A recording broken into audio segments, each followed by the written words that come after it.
New York City, 2087, Chapter 1. I hear they used to call it lockdown. Back then, it was mostly a drill, a just-in-case thing. At my high school, it's pretty much a permanent condition. Same for every school in the world at this point. Bars on every door and window, armed guards in every hallway. Except now, they're not so worried about shooters getting in.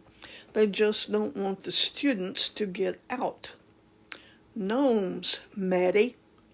It's my teacher, Mrs. Baines, the one with the really annoying voice.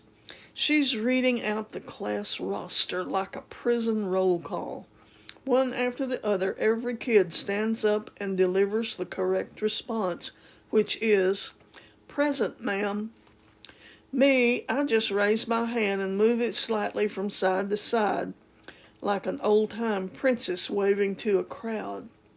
Baines decides not to nail me for it, at least not this time. The roll ends with Zale Rennie, who practically shouts her "Present, ma'am," then adds, "Pleasure to be in your class, ma'am." Suck up. It's Lisa Crane sitting 2 seats away from me. She says it under her breath, but Rennie hears it. In a split second, Rennie jumps out of her chair and goes after Lisa. She wrestled her out of her seat, and they both land hard on the tile floor. "Learn your place, ferret," shouts Rennie, her hair hanging in Lisa's face. Lisa can't shout back because Rennie has her hand pressed hard over her mouth. All that's coming out of Lisa are grunts and squeals. Half the kids are out of their chairs now. The other half are pretending that nothing is happening. I'm in the first half. Baines moves toward the fight, but not too close. I've seen these two go at it before. Rennie's dad works for the government, and it makes her crazy to be mixed in with the daughter of an irrigation worker. Class warfare at its finest. Their last fight turned into a full-scale riot, and the whole class got work duty all morning. That can't be happening today, not to me. I have plans. I reach out and grab Rennie's shirt and yank it hard. She's bigger than I am, but I catch her off balance.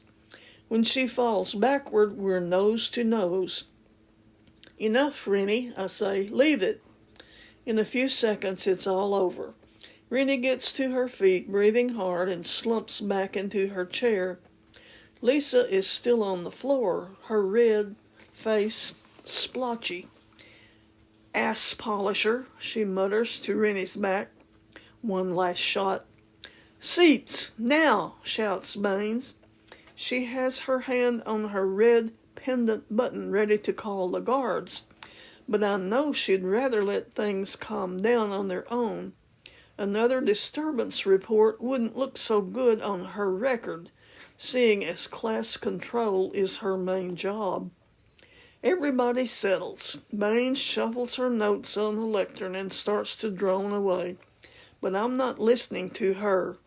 I'm not looking at her. I can't keep my eyes off the clock.